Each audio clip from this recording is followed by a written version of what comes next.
Salut, c'est Jackie. Bienvenue sur Apprendre le français québécois. Saviez-vous qu'au Québec, ça s'appelle pas une trousse et ça s'appelle pas un crayon papier.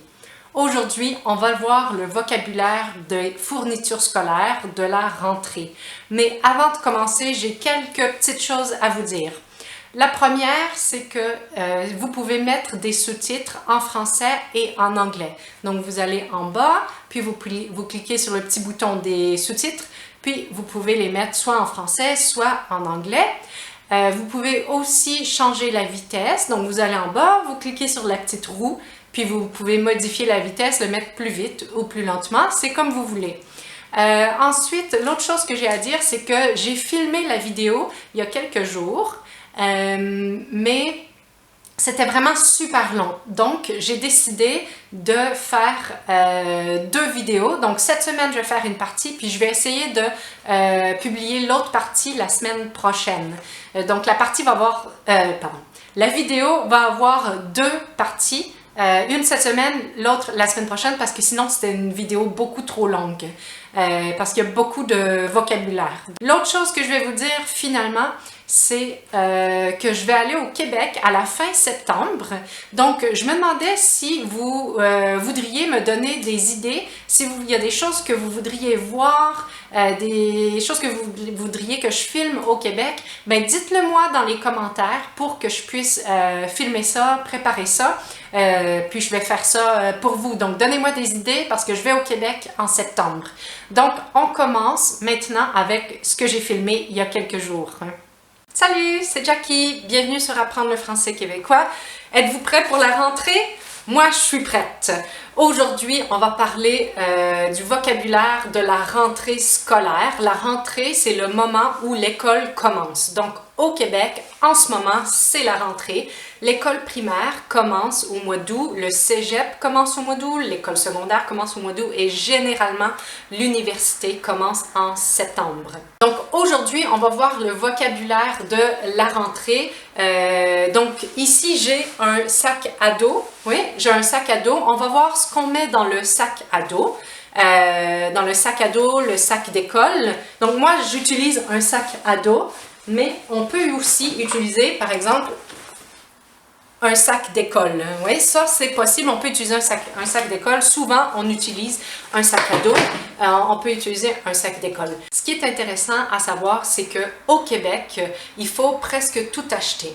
Ça dépend un peu du niveau, mais par exemple, au primaire, il va y avoir certains livres fournis par l'école, puis certains cahiers d'activités, mais généralement, tout ce que je vais vous montrer aujourd'hui, ou presque, généralement, il faut l'acheter, même pour les enfants. Donc, c'est pas les cahiers, les stylos, il n'y a rien d'inclus à l'école.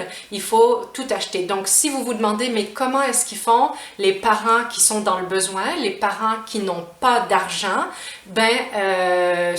souvent, si c'est des parents qui ne travaillent pas, le gouvernement, au mois d'août, va donner un peu plus d'argent à ces parents-là pour qu'ils puissent acheter le matériel scolaire à leurs enfants.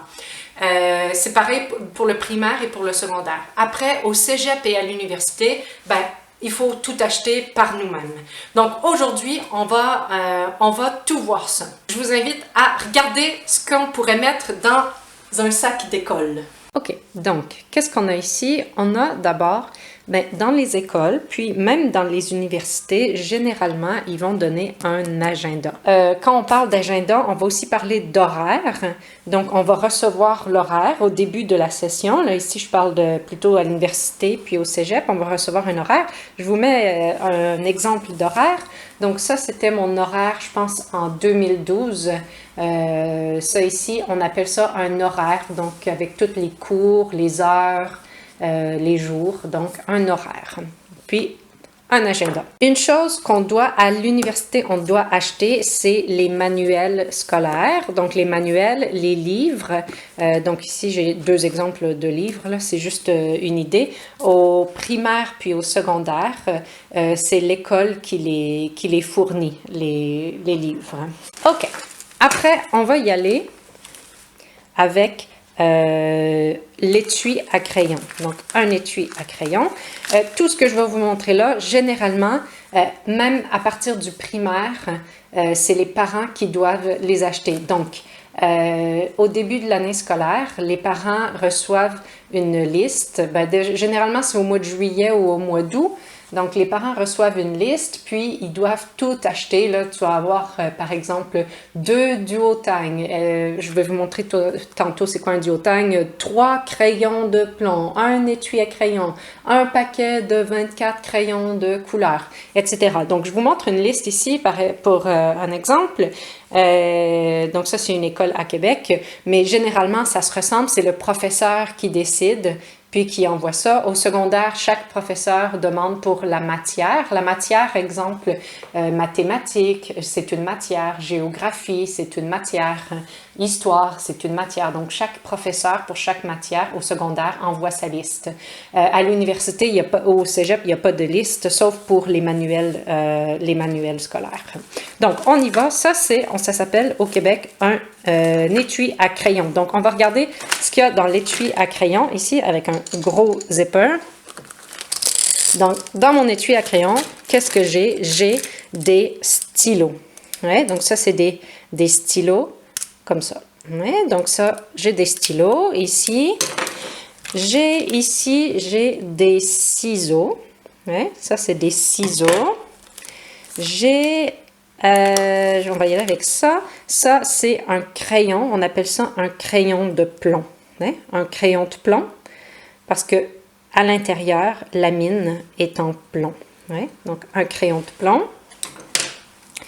J'ai ici, ça s'appelle un pouce-mine. Ouais? Donc, je pousse la mine comme ça pour écrire. Hein? Un pouce-mine.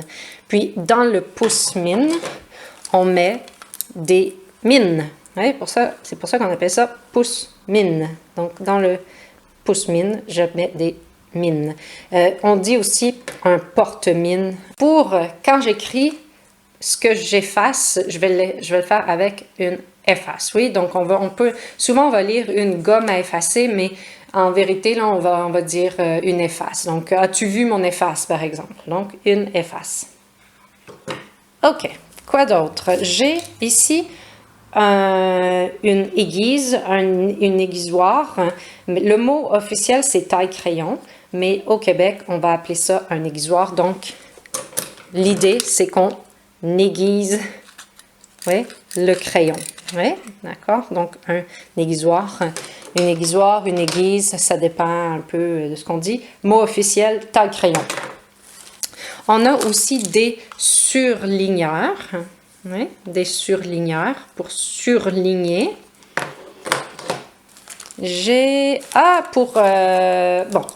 vous savez, avec les stylos, quand on écrit, si on fait des fautes ou des erreurs, on va effacer. Mais pour effacer, on n'a pas comme ça, hein, on n'a pas une efface. Donc, ce qu'on va utiliser, c'est soit du liquide correcteur, on va dire du liquid paper. Normalement, c'est liquide. Moi, j'en ai pas ici. Ce que j'ai, c'est ça ici, c'est un petit rouleau. Ouais, mais on va dire, je sais pas, liquide correcteur ou ça ici, c'est du correcteur. Mais on va dire liquid paper beaucoup. J'ai un marqueur ou un feutre. Ouais, ça, c'est un marqueur permanent. J'ai une règle. Ça, c'est une règle un peu spéciale. C'est une règle de 30 cm ou 12 pouces. Ouais. Transparente, mais qui se plie. Ouais. Donc, on pourrait avoir une règle de 15 cm ou 6 pouces. Mais ici, on a une règle de 30 cm qui devient plus petite. Finalement, j'ai aussi, très utile, des trombones. Ouais, ça s'appelle un trombone. Ouais, j'ai des trombones. On ne sait jamais, ça peut se servir. Et j'ai une clé USB. Ouais, une clé USB. Donc, pour l'étui à crayon aussi, on va aussi dire un coffre à crayon. Alors, ça, c'est un étui, c'est plus mou, mais quand c'est plus dur, puis c'est comme une boîte, on va plutôt appeler ça un coffre à crayon. Donc, on va s'arrêter ici pour aujourd'hui. J'espère que ça vous a aidé. La semaine prochaine, vous allez avoir la suite. Donc, En attendant, ben, vous pouvez peut-être me laisser des suggestions en commentaire pour ce que vous voudriez que je filme quand je vais au Québec. Laissez-moi un petit pouce en l'air. Oui, puis moi je vous dis ben, à la prochaine. Bye!